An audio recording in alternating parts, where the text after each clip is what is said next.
All right, good evening and welcome to On Real TV. I am your host, Yolanda L. Robinson, and joining me tonight is Mr. Andrew Bobbitt, Miss Passion Tolles, Miss Joyce Jones, and Miss Ursula Turner. Hello, everyone. Welcome. Hello. Welcome to On Real TV. How y'all doing? All right. Tonight we're here to talk about the second annual Sickle Cell Walk and Run that's going to be taking place September 15th, and it's going to start at City Hall in Trenton, New Jersey, and it's going to end up at Cal Water Park, right? So, starting with Andrew first, I need everyone to reintroduce themselves as only you can on the Real TV. I'm Andrew Bobbitt. And he done pulled the mic out, only him. And founder of the Never Give Up organization, also working with Mr. Greg Grant, 94 Feet.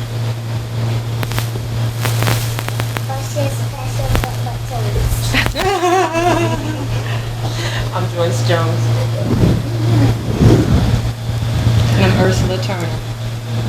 All right. Welcome, everyone. Welcome. Now, let's get right into it. We're here to talk about sickle cell.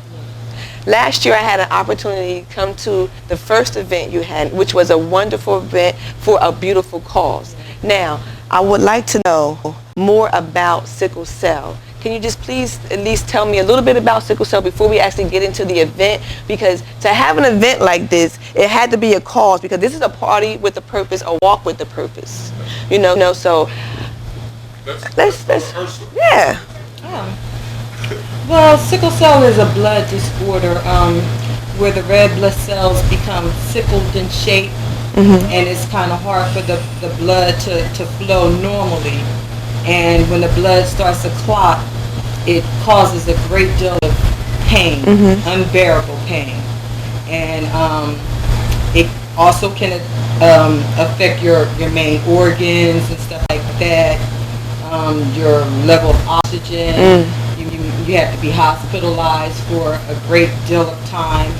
And also, it's a disease that affects minorities. And this is one of the reasons why it's so necessary to bring some attention to this, because sometimes I feel like we're overlooked. So, this walk is very, very important to the city of Trenton. I'm 44 years old. I was born with sickle cell disease. And just to think of, 44 years of suffering with a disease where you barely got any attention, where there was no special treatment for you. And to know now that things have improved greatly, technology and treatment and just the knowledge of sickle cell has increased greatly. But when I was coming up, it was a whole different ball game. But still, just the level of pain that a person with sickle cell has to endure when they're in a sickle cell crisis, it's just really something that when I look back, I wonder how did I survive through it. And to think about, Passion. How old is Passion? 7 years old. My first crisis that I can recall, I was 5. And I remember just wanting, not really even understanding what death was, but I knew that I wanted to die. Because like the pain that I was experiencing was just like something that was so unbearable for a child to even understand what they were going through at that time. And when I was coming up, it was just like, give her Excedrin. Not Excedrin, but it was like, that was like unless I went into a place where I was totally dehydrated, then I would be hospitalized and given fluids and stuff like that.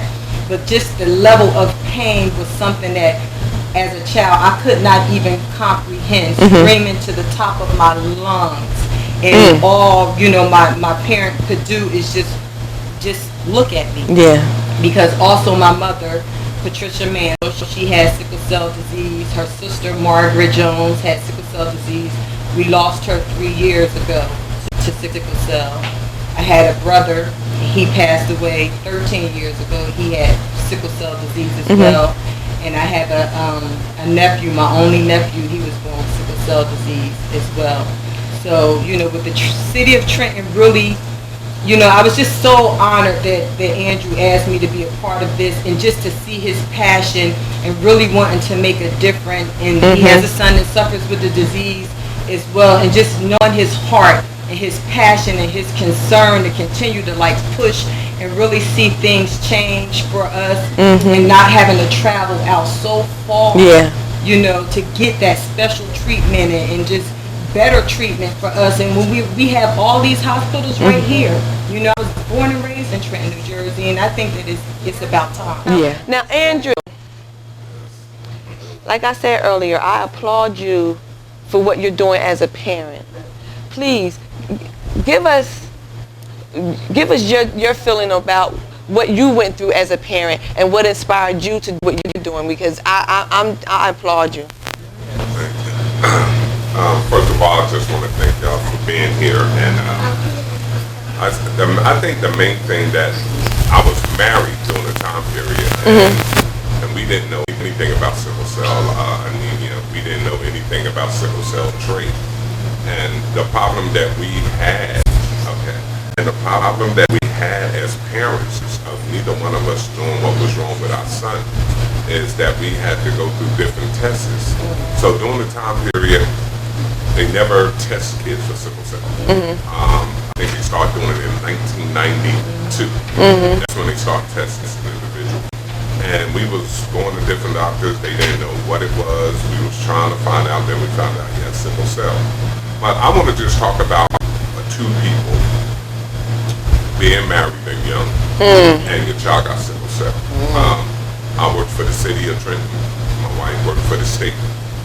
Both of us almost lost our jobs, because now when your child gets sick, you got to transport them to Philly Children's Hospital or New Brunswick. And when you got sickle cell, the kids are there for almost two months. So somebody got to take a choice of who's going to take time off the job. Then you got the situation, you're running out of sick time, you're running out of vacation time. And I was close to Mayor Palmer. And I still had to be treated like an employee of missing days. I almost ended up losing my job because I had to continue to go to the hospital, stay up there with her. Then she'll come back. Then she up there. She almost lost her job. So when you have all this going on, you're going to have problems in your family. You're going to have we're going to be arguments of who's going to do this. So, it took a toll on our marriage. I know we ended up getting a divorce 6 years later. But then as a parent, I'm still there. And I used to just look. I remember one time just going to the hospital and seeing my son, and they had him in a bubble. Eyes had tape on both sides, and his body was on his back with both feet and arms up because he couldn't even bend. My brother, he's the oldest, and out of my mom's 4 children, he didn't have anything. Trait, nothing showed up in his system, and he married his wife, and she had sickle cell trait, but didn't even know what that was. Okay, they had a baby. He has full-blown sickle cell disease. You know what I mean? And that thing just messed her up. You know what I mean? One thing I want to say that blew my mind about Ursula. I knew everything about sickle cell, and my son, I got my son there. He never shy from people knowing he had sickle cell. But Ursula, we went to school together. Everybody knew her. And you know what Ursula told me just last year? She said, Andrew, I had sickle cell all my life, but I was so scared to tell people. I didn't talk about it. It was like, and I think to me, it was honestly, I could just say, because so many people was uneducated about sickle cell disease. When you say sickle cell disease, it's like, well, what's that? What's that? And I just got tired of explaining it to people. Nobody really understood what I was feeling. It was just like I was just missing in action. You was in the hospital again. It's like that was the story of my. Mayor Palmer said that he would stop doing fundraisers for only 2 things now. It was going to be for the Black Image Awards and sickle cell, and he has taken the lead almost away from me and set up the CEOs. That's how I was able to end up talking to the big bosses instead of talking to the middleman. Okay. So that came from them. Troy Vincent made phone calls. This year we have Mr. Greg Grant, which already started off with me, and we are having a 5K run. So instead of us just walking, Greg Grant, we have our old school teacher, Mr. Al Jennings, the track coach, are bringing in some of the old athletes, and the Trent Greg are bringing in athletes from Trenton State.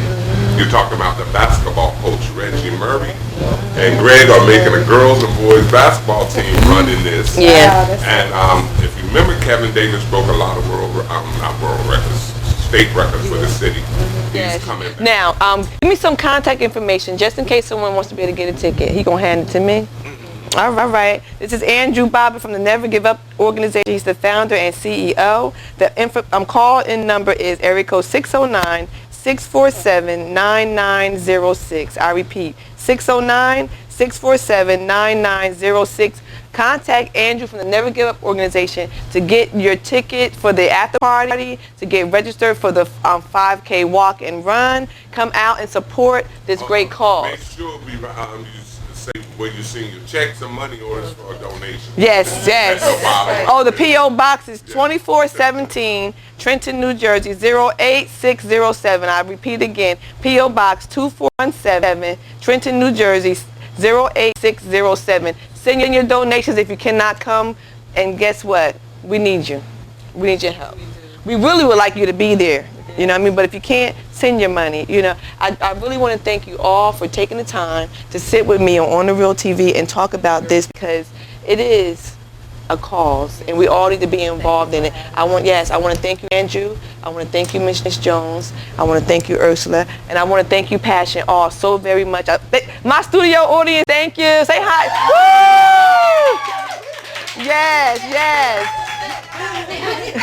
Yes. Thank you all so very much. I am your host, Yolanda L. Robinson, and thank you so very much for tuning in to On The Real TV. Good night, God bless, and we'll talk with you soon.